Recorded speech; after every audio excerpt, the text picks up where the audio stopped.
श्रेष्ठ गीतको 8 अध्यायमा जाउँ, अन्तिम अध्यायमा जाउँ र यसको शीर्षक मैले दिन खोजेको थिएँ, तर शीर्षक भेटाउनै गाह्रो भयो। त्यसै कारण वैवाहिक जीवनमा हुने आनन्दमा आउने निरन्तरता, वैवाहिक आनन्दमा निरन्तरता हुनुपर्छ भन्ने कुरो नै देखिन्छ यहाँनिर।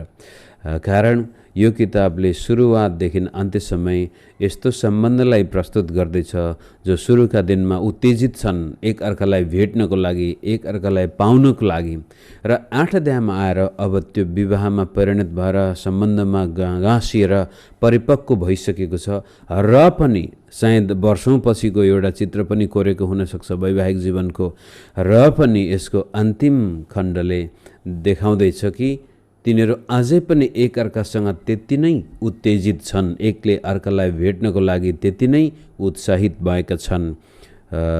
एक अर्कासँग सम्बन्ध गाँस्न मात्रै नभएर समय बिताउनको लागि तिनीहरू तिर्खाएको अवस्थाको वर्णन यो किताबको अन्तिम अध्यायले पनि गरेको छ। र कतिपय भाइ बहिनीहरू यहाँ जवान हुनुहुन्छ, तपाईहरूले विवाह गर्नुभएको छैन अझै, र सायद कतिपयले विवाह गरिसकेपछि पनि सिंगल लाइफमा हुनुहुन्छ, र यो व्यक्तिगत सिंगल लाइफमा बसेको व्यक्तिको निम्ति पनि यो वैवाहिक सम्बन्ध मात्र नभएर हरेक सम्बन्धमा र विशेष गरी ख्रीष्ट येशूसँगको हाम्रो सम्बन्धमा आउने गहिराईलाई पनि यसले देखाउँछ।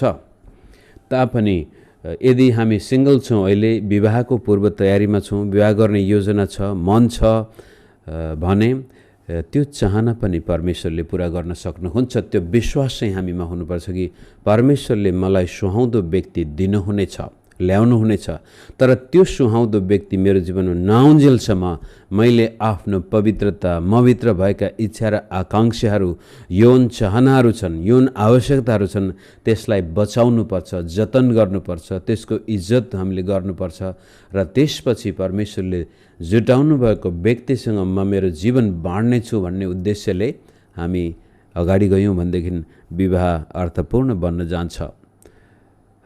त कहिलेकाहीँ होसियारी भएनौँ र आफ्ना फ्यासन्स भन्छ, के भन्छ, अभिलाषालाई अनियन्त्रित हुन दियौँ, र कहिलेकाहीँ त चाहेरै मान्छे अनैतिक जीवन बिताउन चाहँदैन, थाहै नभइकन त्यस्तो हुन जान्छ।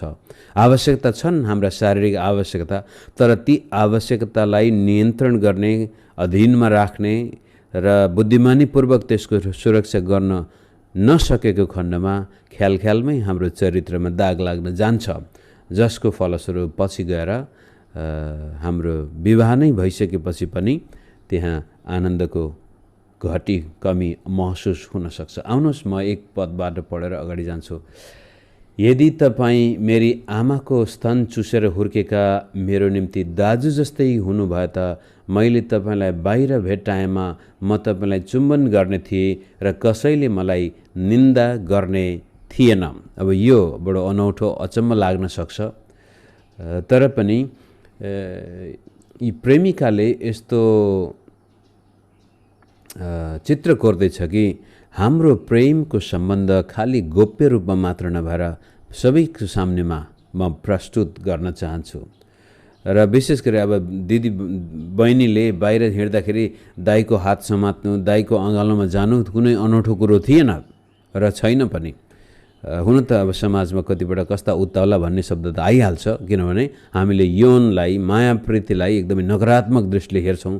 त उसले भन्न खोजेको मेरा प्रेमी तपाईँ मेरो दाइ हुनुभएको भए म मानिसको सामनेमा पनि दाइसँग व्यवहार गर्दाखेरि के हिचकिचाहट हुँदैन, डर हुँदैन, लाज हुँदैन, त्यसरी नै पब्लिकली म तपाईँको हात समात्ने थिएँ, चुम्बन गर्ने थिएँ भनेर आफ्ना मनका भावना यो कविताले व्यक्त गर्दैछ। र यो कुरो तपाईँ मैले पनि अनुभव गरेका हुन्छु बिहे गर्नुभएको छ भनेदेखि।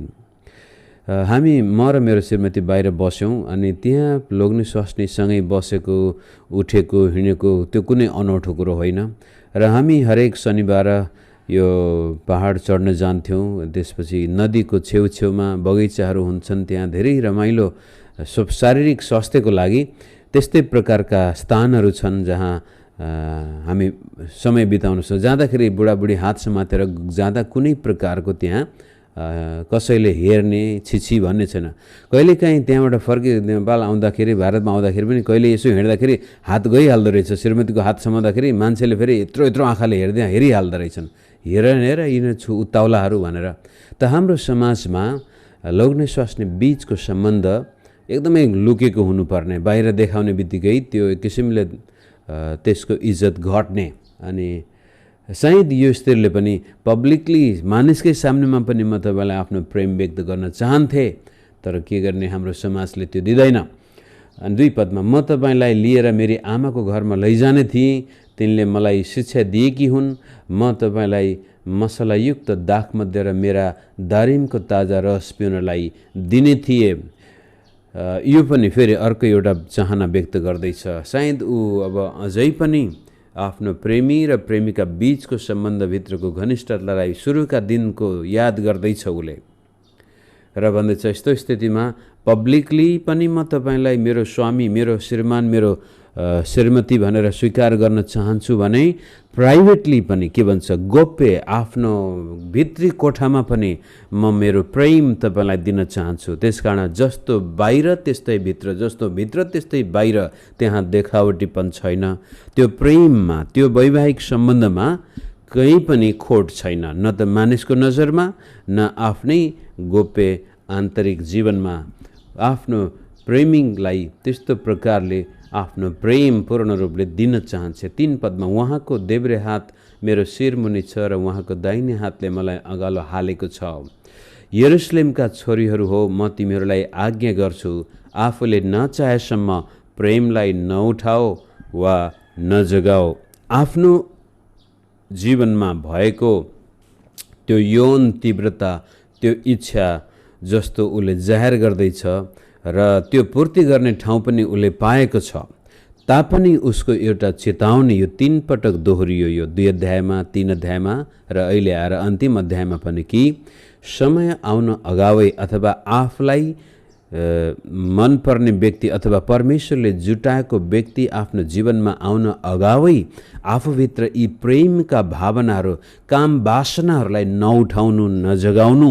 किनभनेदेखि तल पनि यसले भन्ने छ र माथि पहिला पनि भनिसकेका छौँ, हामी भन्दै आएका छौँ, यौन वासना विवाहभित्र मात्रै यसको चरम सुख अनुभव हुन्छ। विवाहभन्दा बाहिर पर स्त्री, पर पुरुषसँगको सम्बन्धमा वास्तवमा यो मिठास आउँदैन, यो विनाशकारी हुन्छ।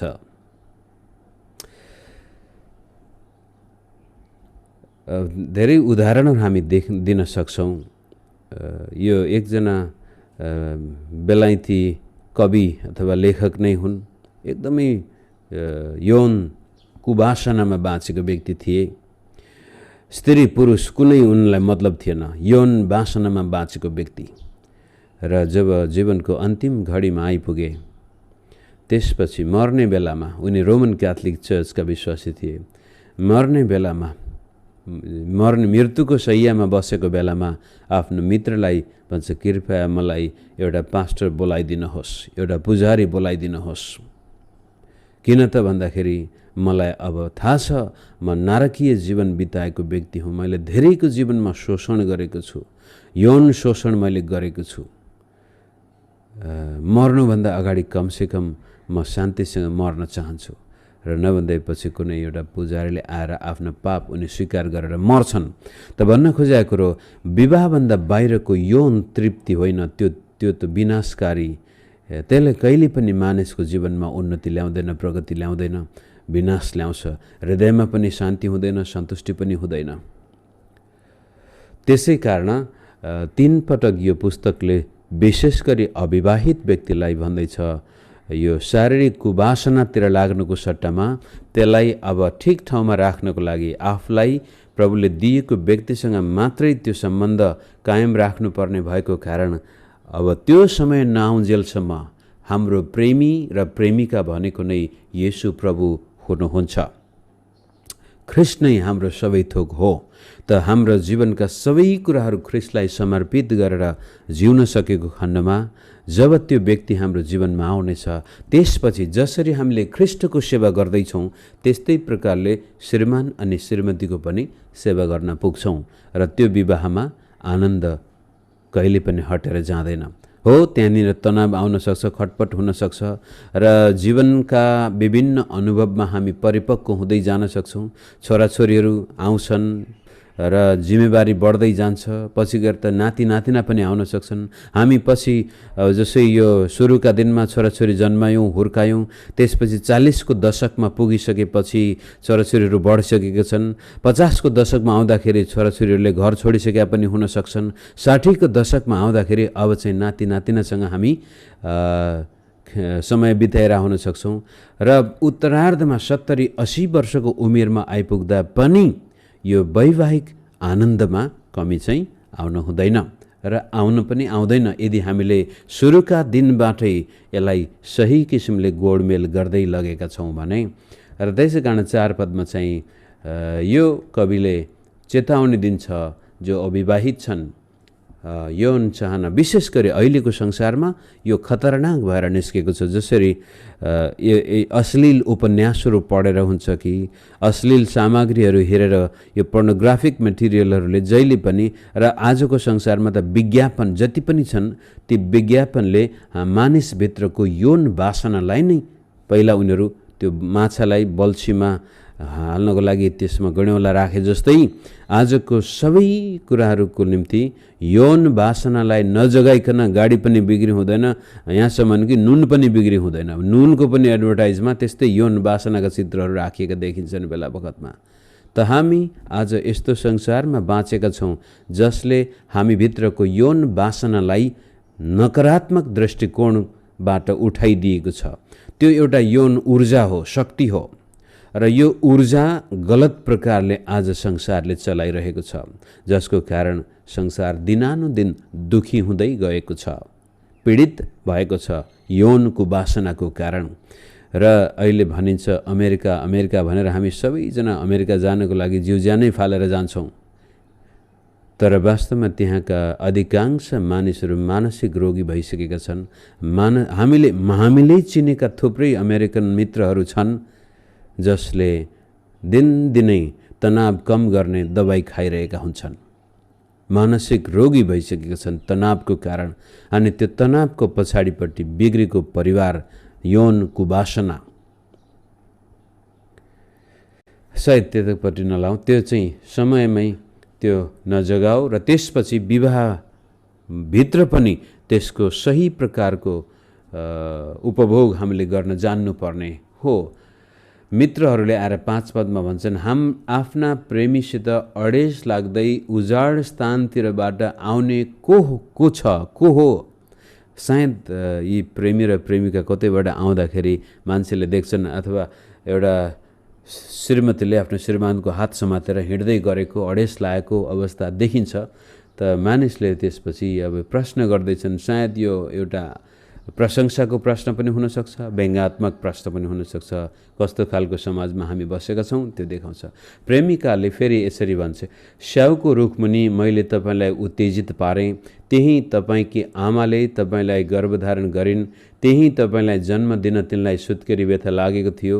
मलाई तपाईँको हृदयमा एउटा छाप जस्तै लगाउनुहोस्, तपाईँको पाखुरामा एउटा छाप जस्तै, किनभने प्रेम चाहिँ मृत्यु जस्तै प्रबल हुन्छ, यसको तृष्णा चिहान जस्तै हटी, त्यो कुनै पनि ज्वालाभन्दा पनि कडा दन्केको आगो झैँ दन्किन्छ। प्रेम भन्नाले यो अगाप्य प्रेम नभएर एरोटिक प्रेम, एरोटिक लभ, लोग्ने स्वास्नी बीचको प्रेम, शारीरिक लभ भनौँ, एरोस भन्ने शब्द यसैबाट आउँदछ।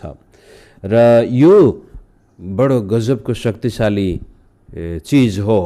र प्रेमिकाले भन्छ, म तपाईँको मगजमा मेरै तस्बिर भएको देख्न चाहन्छु, पाखुरामा मेरै। आज तपाईँले धेरैजना ट्याटु लगाउनुहुन्छ, आफ्नो प्रेमी र प्रेमिकाको नाम लेखेर त ट्याटु त लगाउँछौँ, पछि गएर एउटाले धोका दिएपछि त्यसलाई मेटाउनलाई त्यस्तै गाह्रो हुन्छ फेरि।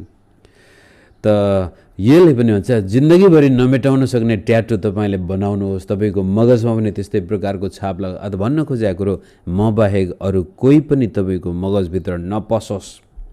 र यो प्रेम जबसम्म यस्तो स्थितिमा आउँदैन तबसम्म यसले पूर्ण सन्तुष्टि पाउँदैन।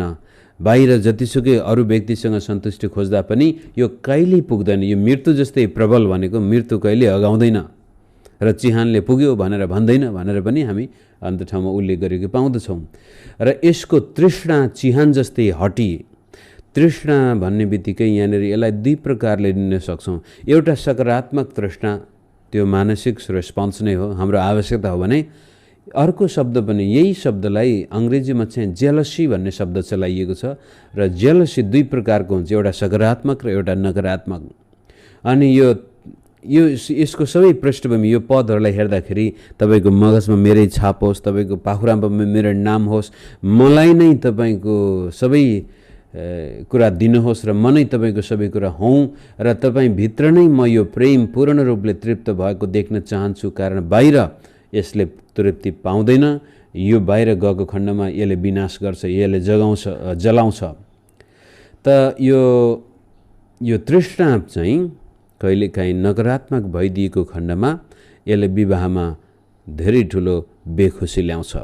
यो चाहिँ कस्तो भनेदेखि अब श्रीमान श्रीमती समाजमा बस्नुपर्छ, हुर्किनुपर्छ र श्रीमान के गरे अरू स्त्रीसँग बोलेको मात्रै थाहा पाउने बित्तिकै श्रीमतीमा एक किसिमको त्यो जलन हुन्छ भने त्यो आगो, त्यो विनाशकारी आगो हो।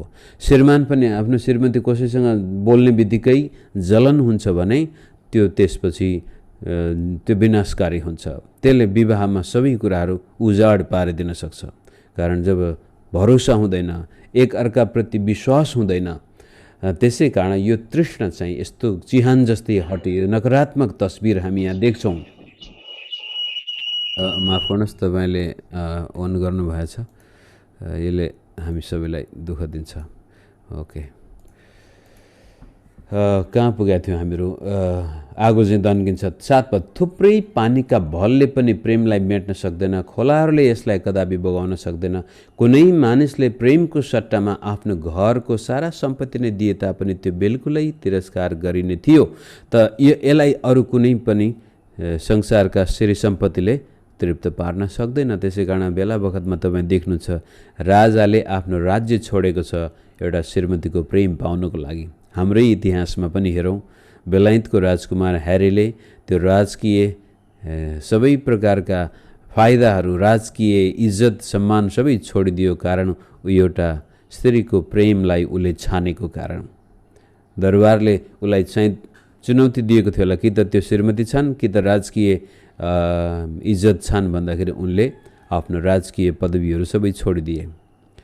त प्रेमको कारण राज्य नै छोडेका छन् धेरै व्यक्तिले। विशेष गरी बेलायतको इतिहासमा 2-3 पटक यस्तो भएको छ। एलिजाबेथकै काकाको पनि, कि जेठाबाउको पनि उदाहरण त्यस्तै थियो कि स्त्रीको कारण उनी राजा हुनुपर्ने थियो, तर उनले सारा राज्य स्त्रीको प्रेम पाउनको लागि हात धोएर गएका थिए। र यहाँ पनि त्यही भन्न खोजेको छ। त यहाँनिर एउटा कुरो के देखिन्छ भने विवाहमा समस्या आयो भने त्यो बाहिरबाट प्राय आएको समस्याले खासै ठुलो असर गर्दैन। समस्या यदि प्रेमको कमी छ र लोग्ने स्वास्नी बिचमा एकले अर्कालाई प्रेम दिन सकेन र दिँदाखेरि कहिलेकाहीँ आउँदिनै त्यो एउटा पोसेसिभ भन्ने अर्को शब्द छ अङ्ग्रेजीमा, कि मेरो श्रीमानसँग कोही बोल्नु हुँदैन, मेरो श्रीमतीसँग कोही बोल्नु हुँदैन भनेर त्यस्तै प्रकारले त्यो तृष्णा चाहिँ नकारात्मक भइदिएको खण्डमा त्यसले फेरि अर्को एउटा विकार उत्पन्न हुन्छ, जसमा विवाह बेखुसी हुन्छ, त्यहाँ सुख हुँदैन, त्यसपछि असुरक्षा हुन्छ जहिले पनि। त्यति भनिसकेपछि अब मित्रहरूको फेरि एउटा वाक्यांश छ। यो मित्रहरू हुन् अथवा उनीहरू यो प्रेमिकाका भाइहरू हुन्, परिवारका सदस्य हुन्, बडो गाह्रो छ यो कसले भनेको हो भनेर। तापनि हामी 8 पदमा, हाम्री एउटी सानी बहिनी छिन्, तिनका स्तन सानै छन्, तिनलाई विवाह गर्न कोही माग्न आए त्यस दिन हामी के गरौँ? अब यो कविताले फेरि पहिलाका पुरानो दिन सम्झिँदा हुने वक्तव्य प्रस्तुत गर्दैछ कि सानै उमेरमा आफ्नो बहिनीको बारेमा चिन्ता गरिरहेको देखिन्छन् यहाँनिर। यदि तिनी पर्खाल भए त हामीले तिनीमाथि चाँदीका धरहरा खडा गर्ने थियौँ, यदि तिनी ढोका भए त हामी देवदारहरूका फल्याङ्कले बारेर बन्द गर्ने थियौँ। यो फेरि पारिवारिक वातावरण, त्यति बेलाको संस्कृति, यी सबै कुराले देखाउँदाखेरि आफ्नी बहिनीप्रति परिवार, आमा बाबु र विशेष गरी दाजुभाइको कुरो यहाँ छ। बहिनीलाई सुरक्षित राख्नु र नभन्दै यदि तपाईको परिवारमा विशेष गरी बहिनीहरूको निम्ति घरमा दाजुहरू थिए भनेदेखि त्यो बहिनी सुरक्षित नै हुन्छ। त्यसलाई बहिनीलाई कसैले जिस्काउन सक्दैन पनि। फलानुको दाइ त खतरा छ भनेपछि गाउँका केटाहरू त्यतिकै डराएर बसेर आउँछन् र बहिनीलाई जिस्काएको थाहा पाएपछि दाइले हात खुट्टा भाँचिदिने पनि सम्भावना हुन्छ।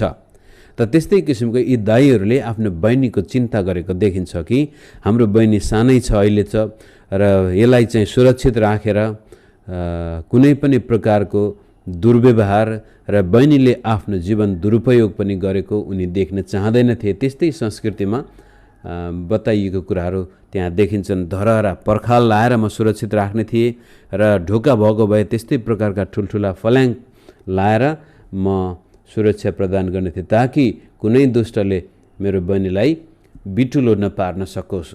बहिनीलाई पवित्र भएर विवाहमा दिँदाखेरि कन्या दान भन्ने जुन हाम्रो नेपाली शब्द छ, वास्तवमा त्यो त्यति राम्रो शब्द त होइन। मान्छेलाई दान दिनु भनेको यो किसिमको दुःखलाग्दो कुरो हो। तापनि विवाहमा बाबुआमाले धर्म कमाउने भन्दा पनि जब कन्या भएर विवाहमा हामी जान्छौँ भने त्यो विवाह रहर लाग्दो बन्दछ। कन्याको लागि नै त्यो राम्रो हुने हो। त्यसै कारण त्यो दिन नआउन्जेलसम्म हाम्रो कुमारित्व बचाइराख्नुपर्ने देखिन्छ। प्रेमिकाले फेरि भन्छ, दाइहरूको कुरो सुनिसकेपछि उसले म एक पर्खाल हुँ र मेरा स्तन धरारा जस्तै छन्, त्यसैले म उहाँको नजरमा सन्तुष्टि दिने भएकी छु। अब त्यो दाइहरूको कुरो सुनेपछि बहिनीले भन्छ, हो तिमीहरूले सुरुमा त्यस्तो सोचेको थियो होला, तर अहिले त म हुर्किसकेको छु, बढिसकेको छु, अब म आफै धरहरा भन्नाले आफै म सुरक्षित छु, तिमीहरूले सुरक्षा दिनै पर्दैन। कारण ऊ अहिले अब विवाहमा गइसकेको छ र म एक पर्खाल हुँ र मेरो स्तन धरहरा जस्तै छन् भन्नाले यो आकार नभएर धरहराले सुरक्षा देखाउँछ र त्यो सहरको एउटा शोभा नै हो। र काठमाडौँमा पनि हामी धरहरा देख्ने बित्तिकै यो काठमाडौँ हो, हरेक सहरमा धरहरा हुन्छ, त्यो बेला पनि सुरक्षा प्रदान गर्ने थियो र म सुरक्षित छु। र त्यति मात्र नभएर अब म मेरा श्रीमानलाई आफ्नो सारा प्रेमबाट तृप्त पार्ने सन्तुष्टि दिन सक्ने भएकी छु। 11 पदमा हामोनमा सलोमनको एउटा दाखबारी थियो। उहाँले आफ्नी बारी अधिया लाउनु भयो र अधिया लिएका हरेकले फलफुलको सट्टा 1000 चाँदीका सिक्का बुझाउनु पर्थ्यो। तर मेरो आफ्नै दाखबारी दिने अधिकार त मेरै हो। हे सलोमन, ती 1000 सिक्का तपाईँकै निम्ति हुन् र 200 ती फलफुल हुर्काउनेहरूका निम्ति हुन्। यो साँच्चैको दाखबारी हो, यो फेरि सङ्ख्यात्मक भाषा हो, हामी निश्चित भन्न सक्दैनौँ। अब सङ्ख्यात्मक भाषा नै हो भन्दाखेरि यसले धेरै कुराहरू बुझाउन सक्छ। कतिपटक त कतिले भन्छन् यो सलोमनका 1000 श्रीमतीको पनि उल्लेख गरिएको हुनसक्छ। यहाँनिर 1000 सिक्काको कुरो गरिएको छ, दाखबारी गरिएको छ। तर जेसुकै भए पनि यो स्त्रीले के भन्दैछ भने, यो कविले के भन्दैछ भने, सलोमनको पनि आफ्नो दाखबारी छ, उसको आफ्नै इज्जत छ। दाखबारी बगैँचा भन्ने बित्तिकै उसको यौन जीवनदेखि लिएर सुन्दरियतादेखि लिएर कार्यभार सबै कुराहरू त्यहाँ समावेश भएका छन्। त सलोमनको पनि मूल्य छ भने मेरो पनि दाखबारी छ, मेरो पनि मूल्य छ। उसले आफैलाई दाखबारी, बगैँचा, पानीको मुहान यी विभिन्न प्रकारका चिन्हद्वारा आफ्नो बयान गर्दैछ र आफ्नो मूल्य पनि उसलाई थाहा छ, सलोमनको मूल्य पनि उसलाई थाहा छ। र त्यसपछि 200 चाँदीका सिक्का चाहिँ हुर्काउनेहरूका निम्ति भन्नाले सायद अब दाजुभाइले उसलाई हुर्काएको जस्तै सलोमनलाई हुर्काउनेहरूलाई पनि यो अवस्थामा ल्याइ पुर्याउनसम्म सहायता गर्ने आमा बाबु दाजुभाइ छरछिमेकी। कारण मानिस एउटा सामाजिक प्राणी हो। हामी यहाँसम्म आइपुग्नुमा हामी एक्लै आएका होइनौँ, धेरैको योगदान छ। त यो कवितामा मेरो आफ्नो मूल्य मलाई थाहा हुनुपर्छ, मेरो श्रीमतीको मूल्य पनि मलाई थाहा हुनु पर्यो र हामी दुवैलाई यहाँसम्म आइपुग्दाखेरि आउन्जेलसम्म सहायता गर्ने व्यक्तिहरूको पनि मूल्य थाहा पाउनु आवश्यक देखिन्छ। तर यो व्यक्तिले त्यही कुरो व्यक्त गरे जस्तो लाग्छ। एलेगोरिकल प्रचारकले यसलाई चाहिँ कसरी भन्छन् भने 1000 सिक्का चाहिँ अब प्रभु येशूलाई भयो भने 200 सिक्का चाहिँ पास्टर प्रचारकहरू र जुन मण्डलीमा पास्टर अगुवाको इज्जत र देखभाल गरिँदैन, चार्ल्स स्पर्जनको भनाइअनुसार त्यो मण्डलीमा कहिले पनि आशिष आउँदैन। जुन ख्रिस्टियनले आफ्नो पास्टर, प्रचारक र प्रभुको वचन प्रचार गर्ने अगुवालाई इज्जत गर्न सक्दैन, सहायता गर्न सक्दैन, सहायता गर्ने मन छैन, खालि गनगन गर्छ, वाद विवाद मात्रै गर्छ, दोष मात्रै लाउँछ, कहिल्यै अगुवा आफ्नो पास्टरको निम्ति एक सिनको भाँचेको छैन, तर दोष मात्रै लाउँछ भने त्यो व्यक्तिको जीवनमा कहिल्यै आशिष आउने छैन भनेर ती प्रिन्स अफ प्रिचर भन्छौँ हामी चार्ल्स स्पर्जनलाई, प्रचारकहरूको पनि राजकुमार, उनको मुखबाट पनि त्यो वाक्यांश निस्केको छ। उनले आफ्नो चर्चको बारेमा बताउँदाखेरि भन्छन्, मेरो चर्चमा त मेरा विश्वासीले मेरो औधी नै वास्ता गर्छन्, तर म अरू यस्ता थुप्रै चर्चमा गएको छु जहाँका विश्वासीहरूले आफ्नो पास्टरको मान सम्मान इज्जत गरेर आर्थिक रूपले सहायता गर्नुको सट्टामा उल्टै पास्टरको जीवन नारकीय बनाइदिन्छन्, त्यसै कारण तिनीहरूको जीवनमा कहिल्यै आशिष आउँदैन भनेर स्पर्जन आफैले उल्लेख गरेका छन्। भलै यो एउटा एलेगोरिकल इन्टरप्रिटेसन भए पनि यो प्रेमी र प्रेमिकाले एक अर्काको मूल्य भ्यालु बुझेको छ र त्यसपछि परिवारका सदस्यहरूको भ्यालु पनि बुझेको छ, अरूको योगदानलाई पनि स्वीकार गरेका छन्। अन्तिम 13-14 पद पढेर अब प्रेमीले भन्छ, आफ्ना मित्रहरूको उपस्थितिमा तिमी बगैँचाहरूमा बस्ने तिम्रो स्वर म सुन्न पाऊँ। यो जसरी सुरु गर्दाखेरि एक अर्कालाई तिमीलाई देख्न पाऊँ, तिम्रो स्वर सुन्न पाऊँ, तिमीलाई समात्न पाऊँ, तिम्रो चुम्बन म अनुभव गर्न सकूँ भनेको थियो भने अब अन्तिम घडीमा पनि त्यो लङ्गिङ अहिलेसम्म त्यस्तै छ। र 14 पदमा बाहिर निस्केर आउनुहोस् भनेर प्रेमिकाले भन्छ, हे मेरा प्रेमी र सुगन्धित मसलाले भरिएका पर्वतहरूमा हुने हरिण अथवा जवान मृग जस्तै हुनुहोस्। धेरै वर्ष पहिला मैले गोदावरीमा गएर मेरो कि आनन्दवनमा हामीले हाम्रो चर्चका दाम्पत्यको लागि, लोग्ने स्वास्नीको लागि एउटा क्याम्प राखेका थियौँ यो वैवाहिक जीवनको बारेमा। र श्रेष्ठ गीतबाट जब लोग्ने स्वास्नीको उपस्थितिमा मात्रै हामी खुलस्त भएर यो किताबलाई अध्ययन गर्न सक्छौँ भने यसले हाम्रो जीवनमा धेरै ठुलो परिवर्तन ल्याउन सक्छ वैवाहिक जीवनमा। र अन्तिम वाक्यांशले के भन्दैछ भने हरिण जस्तै, धेरै पटक यसलाई हरिण जस्तै भनेर आफ्नो श्रीमानको अथवा आफ्नो प्रेमीको तुलना गरेको छ। र विवाहमा खुसी भएको पुरुषमा धेरै ठुलो उत्तेजना हुन्छ, ऊ एकदमै आफ्नो लक्ष्यमा अगाडि बढिरहेको हुन्छ, उसमा हीनता बोध हुँदैन, आत्मसम्मान हुन्छ, उसको उद्देश्य स्पष्ट हुन्छ, ऊ ज्ञान बुद्धिका कुराहरूमा उसको मन लाग्दछ, सेवाकाईमा ऊ अझै शक्तिशाली भएर जान्छ भने काम धन्दा छ, व्यवसाय छ, सामाजिक सेवा छ, जुनसुकै क्षेत्रमा त्यो व्यक्ति किन नहोस् उसमा ताजगी हुन्छ। तर यौन जीवनमा दुखी छ, विवाहमा दुखी छ भने विभिन्न स्थानमा यसको नकारात्मक असर पर्न जान्छ र मानिस आफैले आत्मसम्मान गुमाइदिन्छ। त्यसपछि हिजो कि अस्ति पनि हामीले हेरेका थियौँ, जब विवाहमा यौन सुखको कमी हुन्छ त्यसपछि स्त्रीले त त्यो दबाउन सक्छ, मन मरेर जान्छ, तर पुरुषमा त्यो चाहना मरेर जाँदैन, जसले गर्दाखेरि कि त ऊ मानसिक रोगी हुन्छ कि त्यसपछि ऊ एकदमै छाडा भएर अरू केटीहरूसँग बाहिरतिर आफ्नो यौन इच्छा पुरा गर्न खोज्दाखेरि जीवन नारकीय हुन्छ, परिवार डमाडोल हुन्छ। तर विवाहमा वैवाहिक आनन्द निरन्तर गइरहेको छ भनेदेखि बुढेसकालमा वृद्ध अवस्थामा आइपुग्दा पनि ती लोग्ने स्वास्नीले आफ्नो जीवनको पुरा उद्देश्य पुरा गरेरै यो संसारबाट बिदा हुन्छन्।